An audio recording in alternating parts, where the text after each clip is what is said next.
किसी शख्स ने ट्विटर पे एक ट्वीट किया था कि या अल्लाह हमें जी न्यूज़ पे ये गाना सुनने की तौफीक अता फरमाना। This was before the India Pakistan match. जियो तो ऐसे आए जो गम तो मुस्कुराओ मुस्कुरा के गले लगाओ आगे आगे बढ़ते जाना।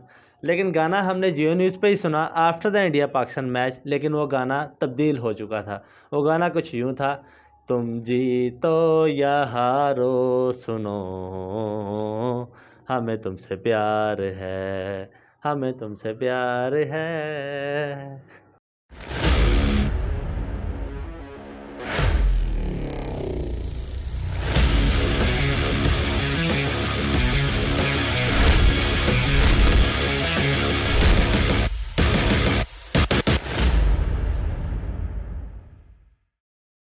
इंडिया ने पाकिस्तान को 4 विकेट से शिकस्त देकर टी20 वर्ल्ड कप 2022 का अपना पहला ग्रुप स्टेज का मैच जीत लिया है। और ये एक बहुत अहम मैच होता है जिससे टीम का मोराल जो होता है वो बहुत अप लेवल पे चला जाता है और टीम आगे जीतने के लिए पुरअज़म होती है।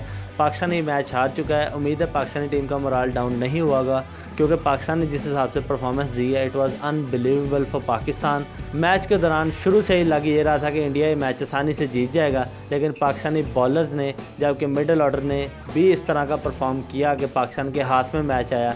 लेकिन कुछ ब्लंडर्स हमने किए, हम उन ब्लंडर्स की बात करते हैं जिनकी वजह से पाकिस्तान ये मैच अपने हाथ से गंवा बैठा। पाकिस्तान ने इंडिया को 160 रन का टारगेट दिया। पाकिस्तान ने 159 रन स्कोर किए 8 विकेट के नुकसान पर मुकर्ररा 20 ओवर्स में। पाकिस्तान की जानिब से शान मसूद और इफ्तिखार अहमद ने शानदार 50 स्कोर की। हमारा स्कोर ज़्यादा हो सकता था, लेकिन हमारे पास एंड पे कोई बैट्समैन नहीं था हारिस रऊफ और शाहीन अफरीदी के अलावा, जो कि आखिर पे 3-4 बॉलों पे 3-4 छक्के लगा सकता और हमारा स्कोर जो था वो 170 के पार जा सकता। इंडिया की जानिब से हार्दिक पांड्या और अर्शदीप ने 3-3 विकेट्स हासिल की। अर्शदीप ने एक बहुत कमाल की बॉलिंग की, उन्होंने बाबर आजम और मोहम्मद रिजवान को भी आउट किया और इंडिया के पलड़े में मैच को वो ले आए। इंडिया ने ये टारगेट 160 रन का जो था वो आखिरी बॉल पर चेज़ किया, पूरा कर लिया। इंडिया की जानिब से किंग कोहली ने 82 रन स्कोर किए और उन्होंने ये साबित किया कि भाई मुझे किंग कोहली क्यों कहा जाता है। अब बात करते हैं कुछ ब्लंडर्स की जो कि दौरान मैच हमसे हुए, जो कि हमने किए। आइंदा इन पे हमें गौर करने की ज़रूरत होगी। सबसे पहला ब्लंडर टीम मैनेजमेंट की जानिब से। हमारे जो कोचेज़ हैं माशाल्लाह वर्ल्ड क्लास हैं। मोहम्मद यूसुफ साहब, जिनको इतना ही नहीं पता कि इस पिच पे जो है वो बॉल स्विंग करेगा या नहीं करेगा। हमारे जो बॉलिंग कोच हैं, जो हमारे टीम मेंटोर हैं, चाहिए उनको ये था, मैथ्यू एडन हमने हायर किया है, वो ये नहीं बता सके हमें कि इस पिच पे जो बॉल है वो नई पिच पे बहुत ज़्यादा स्विंग करेगा या नहीं स्विंग करेगा। चले नो प्रॉब्लम, आपने नहीं भेजना था इधर को ओपनर, नहीं भेजा। बाबर आजम और मोहम्मद रिजवान आ गए ओपनर, लेकिन अब पहली 6 बॉलें तो आपने आराम से खेली, मोहम्मद रिजवान ने खेल ली। पता चल गया इस चीज़ का बॉल स्विंग हो रहा है, लेकिन फिर भी बाबर आजम अगले ओवर में आकर अपना back and cross front foot पे बहुत ज़्यादा आगे जा रहे हैं, जिसकी वजह से उनको इन स्विंग खेलने में बहुत मसला हुआ। इसकी मिसाल हम आसानी से ले सकते हैं कि रोहित शर्मा ने अपना इतना ओपन स्टांस कर लिया था कि उन्होंने मौका ही नहीं दिया शाहीन अफरीदी को वो इन स्विंग बॉल कर सके। जबकि दूसरी जानब अगर हम देखें तो बाबर आजम अपना रवायती बैक एंड क्रॉस करने गए हैं, जिसकी वजह से बॉल इन स्विंग हुआ है। अर्शदीप का लेफ्ट हैंडेड है, वो इन स्विंग बॉल कर लेता है। बाबर आजम को इस चीज़ का अंदाज़ा तो हो जाना चाहिए था ना, क्योंकि वो वर्ल्ड क्लास प्लेयर है हमारे। किंग कोहली से वो आगे जाने वाले उनके रिकॉर्ड तोड़ रहे हैं। यहीं पे तो एक साबित होता है कि वर्ल्ड क्लास प्लेयर किस तरह का होता है और एक आम सा प्लेयर कैसा होता है। तो बाबर आजम इस चीज़ को जज ही नहीं कर सके। पहले ही ओवर से एक वर्ल्ड क्लास प्लेयर को जज कर लेना चाहिए था। चले कोई मसला नहीं, नो इशू। अगर उसी जगह पे अगर हम देखते हैं हैदर अली ने जो शॉट खेला है आखिरी ओवर्स में आकर, जिस पे वो आउट हुए, अगर वो पावर प्ले में वो शॉट खेलते तो वो दायरे से ऊपर जा गिरना था, वो 4 हो जाना था।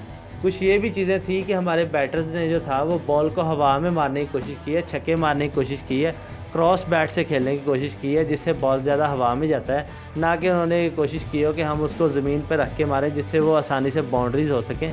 एक और चीज़ जो आसिफ अली के बारे में मैं मेंशन करना चाहूँगा वो ये है कि हमारे जो बैटिंग कोच हैं माशाल्लाह वो आसिफ अली पे इतना काम नहीं कर सके।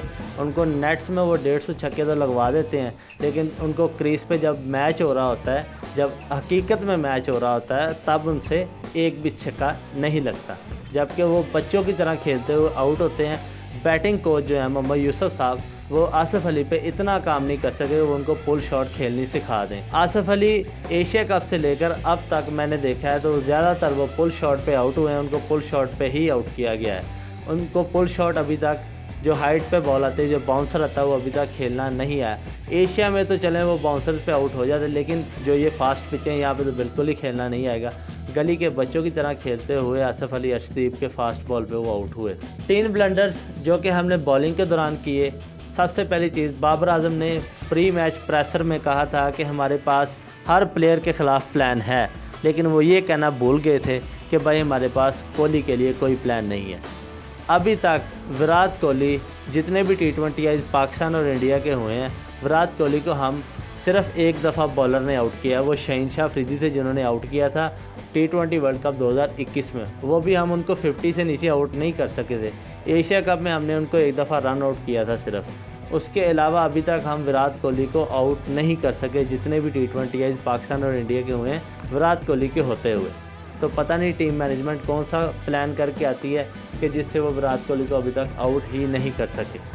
दूसरी चीज़, शहीनशाह अफरीदी, मुझे लग रहा है कि वो अनफिट हैं। शहीनशाह अफरीदी को नहीं खिलाना चाहिए। उनसे पूछा जाए भाई कि शहीनशाह अफरीदी क्या वो फ़िट हैं? अगर उनको 0.1% भी चांस हो कि वो नहीं खेल सकते तो उनको मत खिलाएं भाई। एक प्लेयर के मुस्तकबिल का सवाल है, उनको ज़ाया करने से बेहतर है कि उनको आप रेस्ट दें और वर्ल्ड कप के बाद खिला लें जब वो मुकम्मल तौर पर फिट हो जाएं। बॉलिंग में एक और चीज़ जो कि नहीं कर सके वो ये थी कि शहीनशाह अफरीदी और हारिस रऊफ़ ने अपने जो आखिरी 2 ओवर्स करवाए हैं, 18वां और 19वां ओवर जो करवाया उसमें उन्होंने यॉर्कर्स ट्राई नहीं किए। विराट कोहली ने हारिस रऊफ़ को एक सिक्सर लगाया, इट वाज हिज क्लास, जो कि वो बैक फुट पे आकर स्ट्रेट हिट जो है वो 85 मीटर का वो छक्का लगा गए।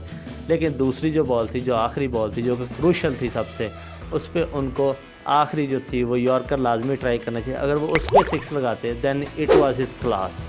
लेकिन अगर वो कोशिश करते यॉर्कर करने की, लेकिन उन्होंने यॉर्कर करने की कोशिश नहीं की, उन्होंने पीछे थोड़ा सा बॉल पड़ गया जो लेग साइड पे था।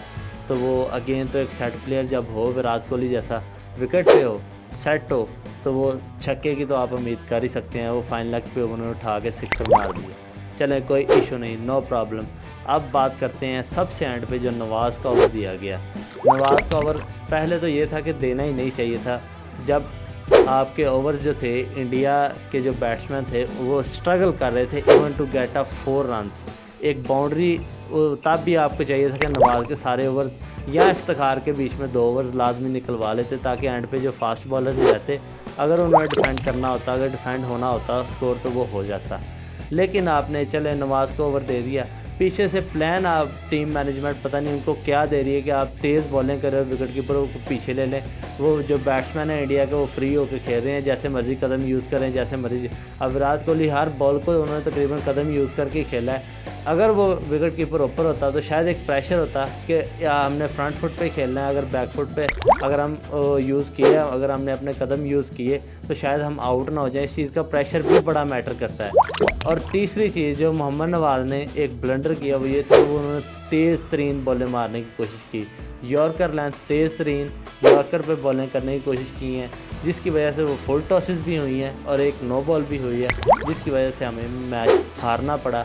अगर इसकी जगह हमने देखा है कि मिचेल सैटनर जो थे उन्होंने स्लोअर वन करने की कोशिश किया। जो न्यूजीलैंड और ऑस्ट्रेलिया का पहला मैच हुआ है उसमें उन्होंने बॉल को बहुत स्लो रखा, क्योंकि वो जानते हैं भाई कि बाउंड्रीज लंबी लंबी हैं, बैट्समैन जब भी हिट करने के लिए जाएगा उसको ज़ोर से हिट करनी पड़ेगी, कोई एक मिस हिट होती है वो कैच ही होगा। तो सबसे ज़्यादा फॉल्ट किसी प्लेयर का नहीं है, सबसे ज़्यादा फॉल्ट जो है वो हमारे बैटिंग कोचेज़ और टीम मैनेजमेंट का है, जिन्होंने ना पिच का अंदाज़ा लगा जिनको कि बॉल स्विंग करेगा या नहीं करेगा।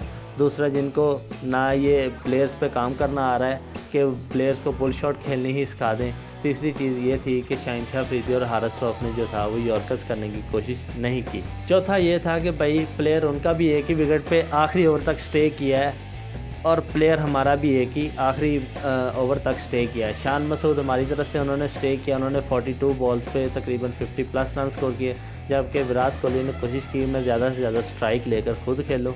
उन्होंने 40 बॉलों पर 50 तो की, लेकिन अगली 13 बॉलों पर जो उन्होंने 32 रन स्कोर किए वो पाकिस्तान के हाथ से इस तरह से मैच खींचकर ले गए।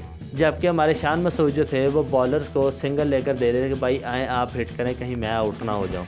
तो शान मसूद ने नो डाउट के एक बहुत अच्छी इनिंग्स खेली है, लेकिन शान मसूद डेथ ओवर्स में अभी तक ज़्यादा से ज़्यादा रन स्कोर करने में नाकाम रहे हैं। तो इस वीडियो के लिए इतना ही, मिलते हैं अब आपसे अगली वीडियो में, तब तक के लिए अल्लाह निगहबान। आपको पता है कि बाबर आजम और मोहम्मद रिजवान आउट क्यों हुए थे?